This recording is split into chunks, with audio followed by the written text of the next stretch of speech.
dia, irmãos e irmãs. Nesta manhã de domingo, nós estamos dando continuidade aos estudos bíblicos da Escola Dominical ministrada pela Igreja Metodista Canaã. No mês de janeiro, nós tivemos a agradável ministração do pastor Ferrarese a cada domingo. E agora em fevereiro nós estamos retomando então nossos estudos de escola dominical. Eu quero crer que vocês todos foram abençoados com aquilo que foi ministrado e hoje nós temos um tema muito especial. O tema de hoje é o fruto do Espírito, baseado no texto da Carta aos Gálatas, capítulo 5, os versículos de 22 a 24. Eu creio que é um tema por demais conhecido e estudado, mas eu acho que nunca será o suficiente para nós. Sempre devemos estar em busca de mais conhecimento, de mais profundidade, e eu desejo e oro para que este estudo de hoje venha acrescentar a sua vida, esclarecer dúvidas, te abençoar com aquilo que nós preparamos esta semana. Para isso, vou te convidar a orar, para que Deus abençoe este momento. Vamos lá? Deus Pai maravilhoso, muito obrigado pelo retorno aos estudos bíblicos da Escola Dominical. E nós te agradecemos por aqueles que têm nos acompanhado e têm sido abençoados pelos estudos da Bíblia. Ó Pai, nós cremos que o Senhor tem algo para falar conosco hoje, tem vidas a serem abençoadas e nós cremos que isso vai acontecer. Não por nosso mérito, não por aquilo que nós vamos dizer de nós mesmos, mas porque a Tua palavra promete que ela vai e não volta vazia, senão sem antes cumprir tudo aquilo que o Senhor desejou que ela fizesse. Portanto, ó Pai, afofa os nossos corações, prepara o nosso espírito para recebermos mais do Senhor nesta manhã. Nós te pedimos, nós te agradecemos em nome de Jesus. Amém. A carta de Paulo aos Gálatas é um dos livros que compõem o Novo Testamento e faz parte de uma coleção de 13 cartas escritas por este apóstolo.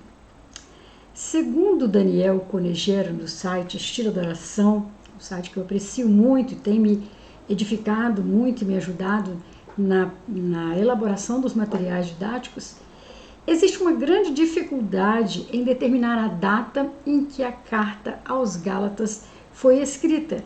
Isso porque também há uma dificuldade considerável em estabelecer os destinatários da carta. É bastante claro que o apóstolo escreveu aos Gálatas, como ele mesmo diz, no capítulo 1, versículo 2. Porém, não sabemos exatamente a quais Gálatas ele está se referindo, se aos Gálatas do Sul ou do Norte. Ele poderia estar escrevendo a toda a comunidade cristã da província da Galácia, ou especificamente ao povo celta que habitava no norte da Galácia e que eram conhecidos como Gálatas. Então, precisar a data de quando essa carta foi escrita tem um pouco de dificuldade, mas nós podemos datar mais ou menos, que seria entre 48 e 49 depois de Cristo, após a primeira viagem missionária do apóstolo Paulo. A carta aos Gálatas pode ser o escrito mais antigo deste apóstolo que nós temos disponível. É uma carta importante, uma carta profunda. Se você não leu, te convido a ler a carta aos Gálatas, com poucos capítulos, Você consegue ler numa sentada e depois você vai devagarzinho estudar, digerir, aquela mensagem enviada aos Gálatas. Sabemos que foi o apóstolo Paulo que fundou as igrejas da Galácia, que era uma região, Todavia, logo depois dos Gálatas terem recebido o verdadeiro evangelho que havia sido pregado pelo apóstolo, surgiram pessoas que começaram a se levantar contra o ministério de Paulo. Ele relata isso em Gálatas 4,17. E também começaram a pregar um outro evangelho completamente distorcido do que tinha sido ensinado aos Gálatas. Olha que interessante, Se infiltra pessoas para perverter a mensagem. Basicamente, esse falso evangelho que estava sendo pregado ensinava que os gentios que se tornassem cristãos deveriam seguir as tradições judaicas e praticar as obras da lei pois isso influenciaria diretamente no processo da salvação. Olha como eram as coisas, né? Paulo pregando com ousadia, com bastante discernimento, que não é pela lei que seremos salvos. Aí se infiltram esses falsos mestres para exigir, né, ou para coibir, né, para que esses novos cristãos tivessem que seguir totalmente a lei judaica para que tivessem então a sua salvação. O principal propósito de Paulo ao escrever a carta aos Gálatas foi expor a verdade sobre o Evangelho, mostrando a suficiência da obra de Cristo e ensinando que a salvação vem pela fé no Senhor Jesus.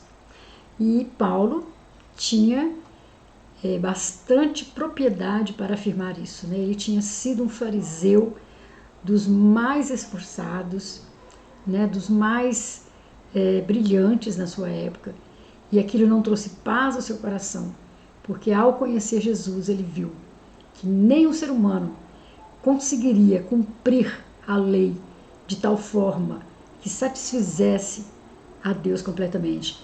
Então, que é pela fé no Senhor Jesus que ele sim, né, conseguiu cumprir completamente a lei em nosso lugar. Então, o propósito dessa carta era isso, mostrar isso com clareza, com transparência para os Gálatas. E eu quero te convidar a ler, então, o nosso texto bíblico, que é bem pequenininho, né? Que está em Gálatas 5, de 22 a 24, e eu vou te convidar a ler na Nova Versão Internacional. Mas o fruto do Espírito é amor, alegria, paz, paciência, amabilidade, bondade, fidelidade, mansidão e domínio próprio. Contra essas coisas não há lei. Os que pertencem a Cristo Jesus crucificaram a carne com suas paixões e os seus desejos. Mas, no versículo 19, ele diz: as obras da carne são manifestas: imoralidade sexual, impureza e libertinagem. No versículo 20, idolatria e feitiçaria, ódio, discórdia, ciúmes, ira, egoísmo, dissensões, facções e inveja, embriaguez, orgias e coisas semelhantes. Eu os advirto, como antes já os adverti, que os que praticam essas coisas não herdarão o reino de Deus. Então nós lemos primeiramente Gálatas 5, de 22 a 24, e agora as obras da carne em Gálatas 5, de 19 a 21, na Nova Versão Internacional. No livro de Atos dos Apóstolos, Jesus diz assim aos seus discípulos: mas recebereis poder ao descer sobre vós o Espírito Santo, e sereis minhas testemunhas tanto em Jerusalém como em toda a Judéia e Samaria e até os confins da terra.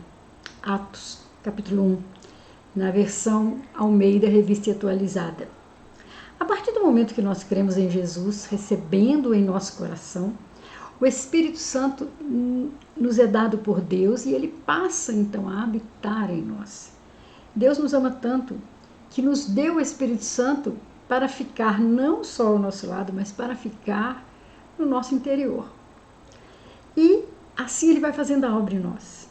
No entanto, o Espírito Santo concede dons à igreja, à coletividade dos salvos, né? Além de produzir o seu fruto em nosso interior. Então, o fruto é justamente a evidência de que alguém anda pelo Espírito. E na carta aos Gálatas, o apóstolo Paulo fala sobre o fruto do Espírito, colocando em direta oposição com as obras da carne. E incentiva os Gálatas a andar pelo Espírito para não satisfazer os desejos da carne e assim ter o fruto do Espírito. Pensemos um pouco sobre o que é produzido por esses dois sistemas operacionais opostos que atuam continuamente dentro de nós, carne e espírito. Então, as obras da carne, né? A palavra aqui traduzida como carne é o termo grego sarx. Quando essa palavra nas páginas do Novo Testamento é usada, fazendo contraste ao Espírito, ela se refere à nossa velha natureza, que anseia pelo pecado, não ao nosso corpo físico. No versículo 17 do capítulo 5 de Gálatas, Paulo diz que há uma guerra entre o Espírito e a carne que afeta diretamente os nossos desejos. Então nos é apresentada uma lista daquilo que é carne, que é a nossa natureza caída, pervertida pelo pecado.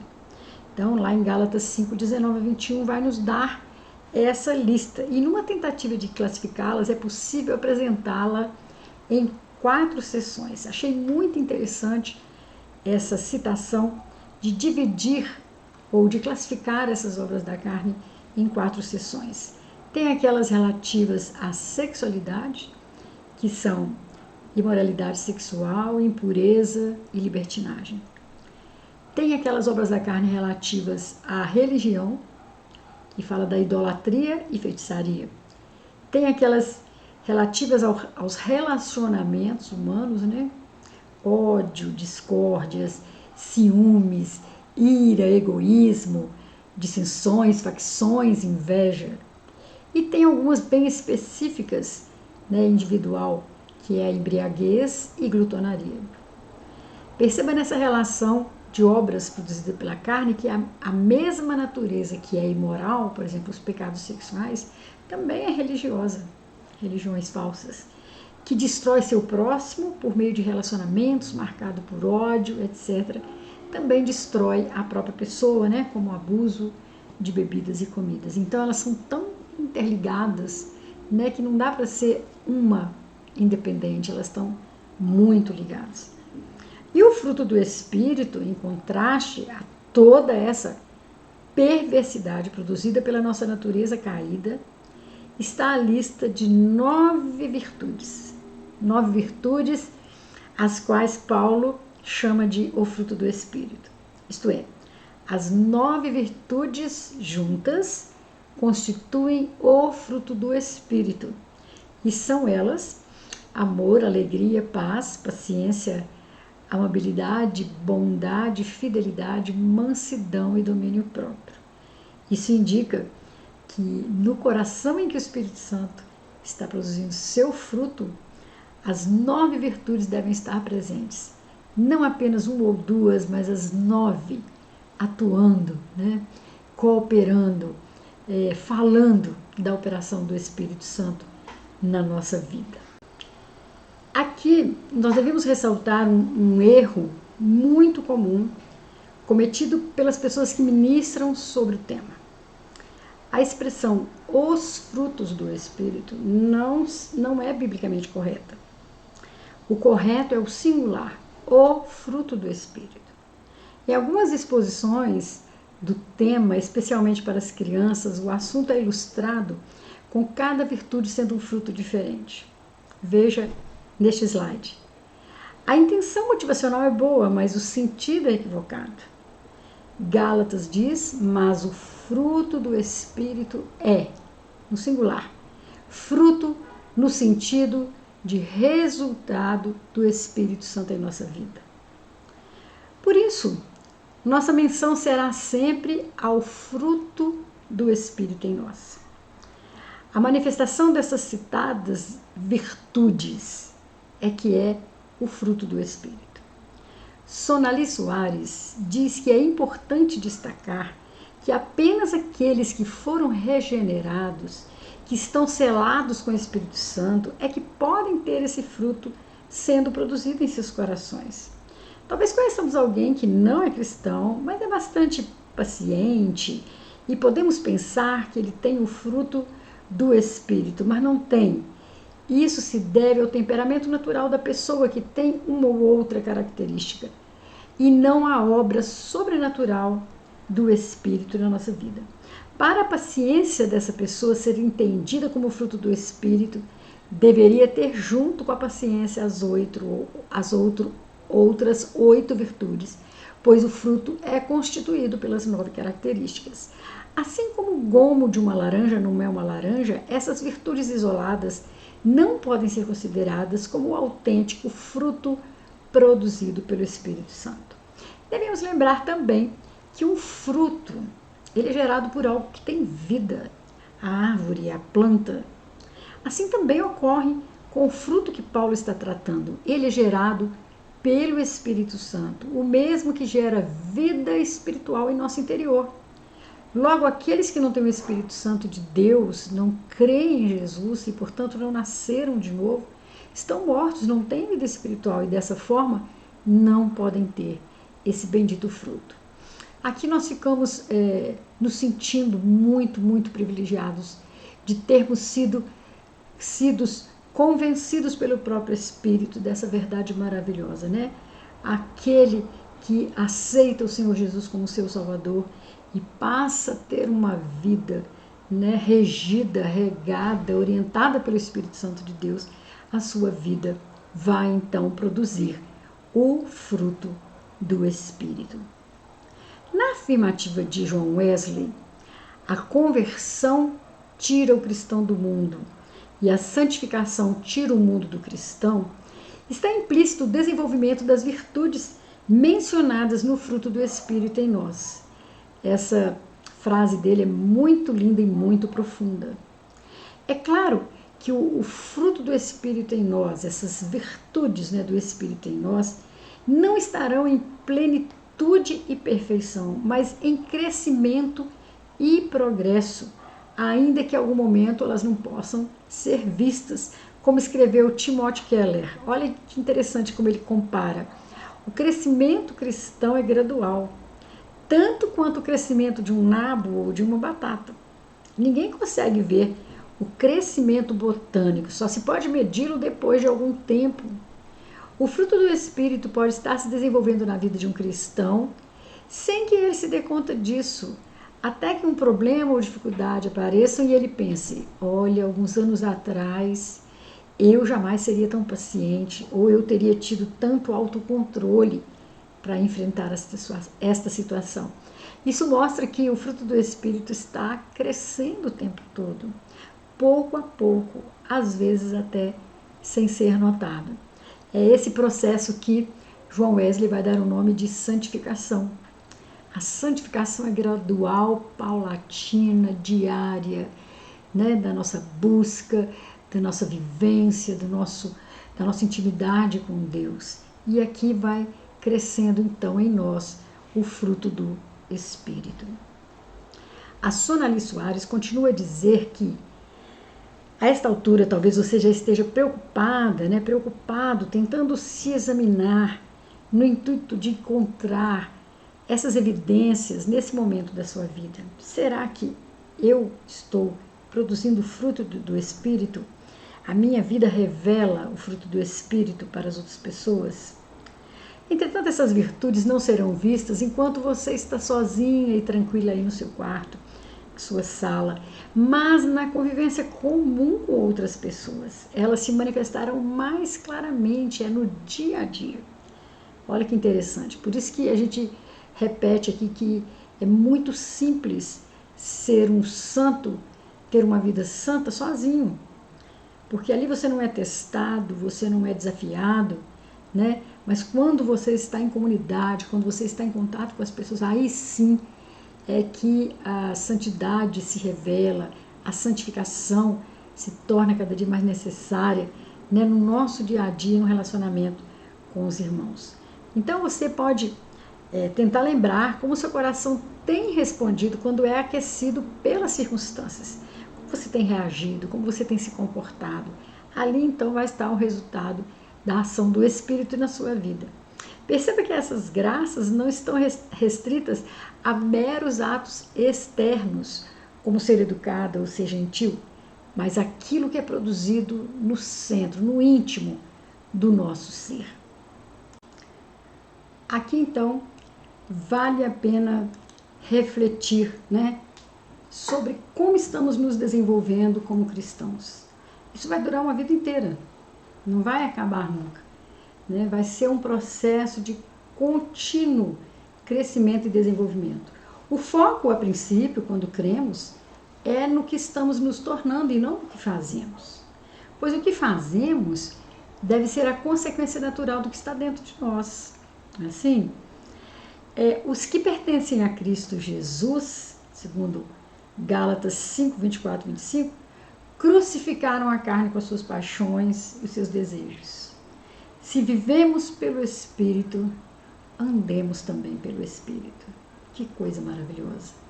Ao falar sobre crucificar a carne, ele está se referindo à mortificação dos desejos pecaminosos da nossa natureza caída.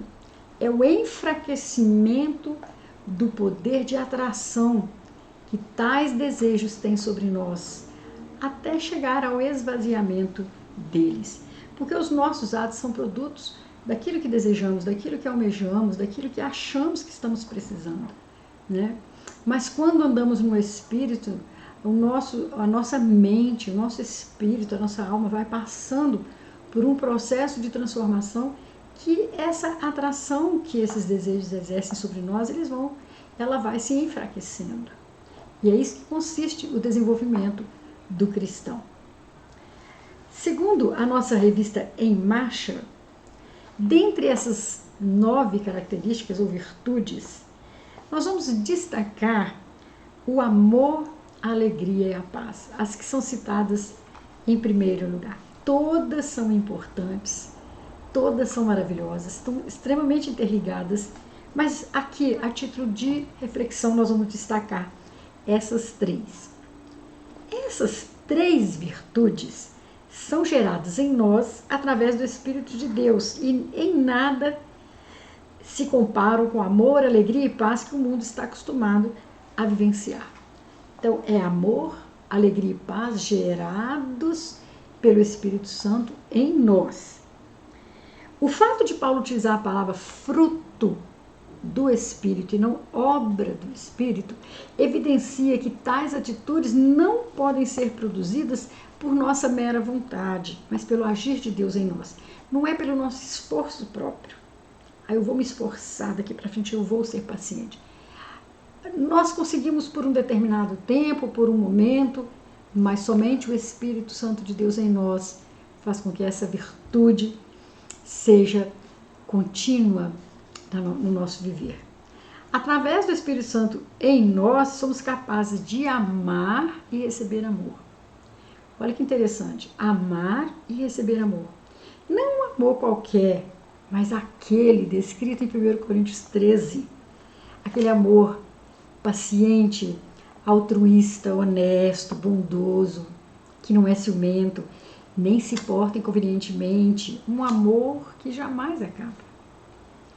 Também é só através do Espírito que podemos nos alegrar, mesmo diante das dificuldades, como expressou e viveu o salmista, assim como o profeta Isaías e outros autores bíblicos, como o próprio Paulo e o apóstolo Tiago, né? Note-se que essa alegria não é proveniente de situações agradáveis apenas, mas de uma convicção da presença de Deus e do seu poder de fazer todas as coisas cooperarem para o nosso bem. Não é essa uma das promessas bíblicas, né? Todas as coisas cooperam para o bem daqueles que amam a Deus.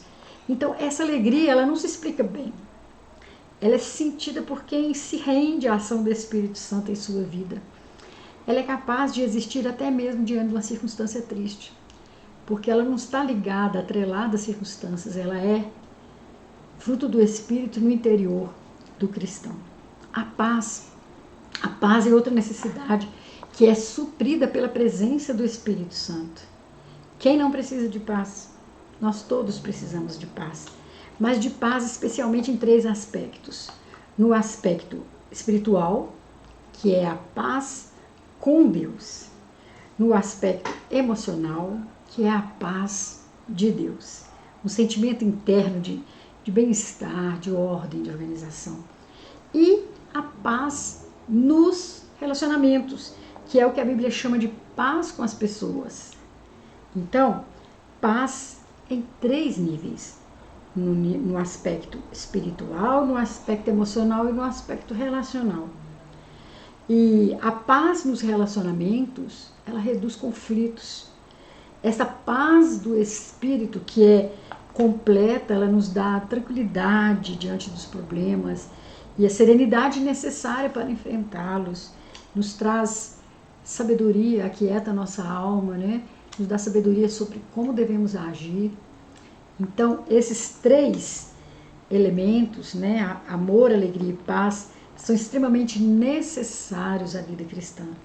E cada uma dessas qualidades do fruto do Espírito precisa se refletir primeiramente na vida em comunidade. Olha que grande desafio nós temos. Então, eu pergunto para você, eu te faço um desafio de reflexão, né, para você pensar. Quais têm sido os ladrões da paz, da alegria e do amor em nossas vidas? O que é que nos tem roubado a paz, a alegria e o amor? Isso é fundamental nós refletirmos, porque tem passos que nós devemos ou podemos dar para expressar verdadeiramente essas virtudes, expressá-las realmente em nossas vidas. Tira hoje um tempinho para você orar e pensar. O que tem tirado a sua paz? O que tem minado a sua alegria? O que tem esfriado o seu amor? É muito importante. E por fim, queridos, já caminhando para a nossa conclusão, nós queremos deixar com vocês um texto muito interessante que nós temos também aqui na nossa revista.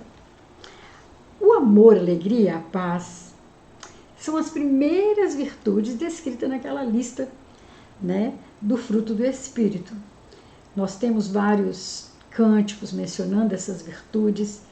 Hoje nós estamos dando um realce a mais nessas três, e elas são dádivas de Deus para nós, que nos tornam realizados e realizadas nesta vida. Mas, ao mesmo tempo, são virtudes que também se direcionam do nosso coração para Deus, pois o primeiro amor do cristão é o seu amor a Deus. A sua principal alegria é a sua alegria em Deus, e a sua mais profunda paz é a sua paz em Deus. Isso são palavras e expressões de John Stott. Que sabedoria nessas palavras, né? O amor faz a abertura, porque Deus é amor. No entanto, o amor permanece presente até o fim da lista, de sorte que o resultado é um desdobramento do amor em 9 aspectos. Que coisa maravilhosa! A pessoa que possui tais virtudes não precisa viver atrás de satisfazer as paixões da carne, pois tem em si o amor do Pai, a alegria verdadeira e a paz que excede a todo entendimento. Não se trata mais daquilo que não podemos fazer, mas do que não precisamos mais fazer, pois temos a satisfação que vem de viver com Cristo.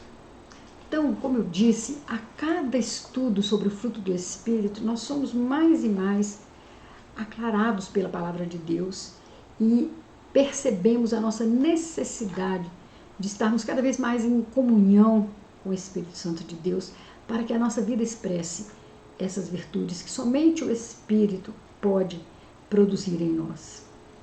Obras da carne é algo que você faz, que você produz, mas fruto é algo que brota de um coração fertilizado, afofado, alimentado pelo Espírito de Deus. Que nesta manhã você seja rica, poderosamente abençoado na sua vida espiritual, buscando mais a presença de Deus, pedindo a Deus que lhe faça instrumento do seu amor, da sua alegria, da sua paz, que isso seja transmitido às pessoas que lhe rodeiam, que convivam com você, que trabalhem com você, que estudem com você, seus familiares, percebam essas virtudes na sua vida como algo que Deus colocou dentro do seu coração. Esse é o nosso desafio, esse é o nosso desejo, esse é o nosso alvo, nos tornarmos mais e mais semelhantes a Jesus Cristo pelo fruto do Espírito em nós. Queridos, eu vou orar mais uma vez e antes dessa oração quero te dizer que é muito importante que nós vivamos em comunidade para que esses frutos possam se estabelecer definitivamente em nossas vidas. Essas virtudes possam se estabelecer definitivamente em nossas vidas. E essa comunhão, uns com os outros, é extremamente necessário. Porque eu não posso produzir o fruto do Espírito isolado na minha casa, sem comunhão com os demais irmãos, sem essa vivência que nos faz crescer, que nos desafia. Por isso, antes de orar, eu quero te convidar a estar se reunindo conosco. Tem várias comunidades evangélicas, você pode ir mais próxima da sua casa, mas nós nos reunimos lá, no bairro União, na rua Cláudio José de Souza, 341, da Igreja Metodista Canaã. Teremos prazer em te receber, estarmos juntos, convivendo, aprendendo e cultuando ao nosso Deus. Amém? Vamos orar? Deus, mais uma vez, muito obrigado pelo estudo que nós ministramos aqui, pela orientação do Teu Santo Espírito. Que Ele realmente dê resultados em nossa vida, que Ele nos provoque, que Ele nos incomode, para que possamos aumentar e querer e desejar mais intimidade com o Senhor. Desde já nós te agradecemos e desejamos e oramos para que cada pessoa tenha sido abençoada. Em nome de Jesus. Amém e amém. Até a próxima semana.